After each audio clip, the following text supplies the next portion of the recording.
নমস্কাৰ, আশা কৰিছোঁ আপোনালোকে আমাৰ ভিডিঅ'বিলাক পাই আছে, চাই আছে আৰু শব্দৰ অৰ্থবিলাক ধুনীয়াকৈ বুজি গৈ আছে। সদায় এনেকৈ এটা শব্দ বা দুটা শব্দৰ অৰ্থ আপোনালোকে পাই থাকিব, নতুন শব্দবিলাক পাই থাকিব। ঠিক তেনেকৈ আজি আকৌ দুটা শব্দৰ অৰ্থ ক'ম, আপোনালোকে শুনিব। এটা হৈছে অংগন। অংগন মানে হৈছে প্ৰাংগণ বা চোতাল।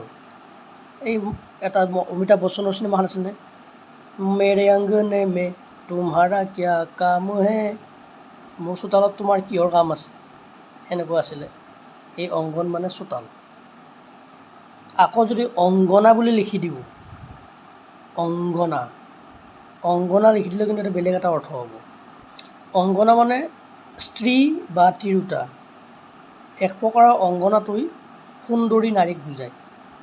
গতিকে কোনোবা ল'ৰা ছোৱালী জন্মিলে নামটো থ'ব পাৰিব।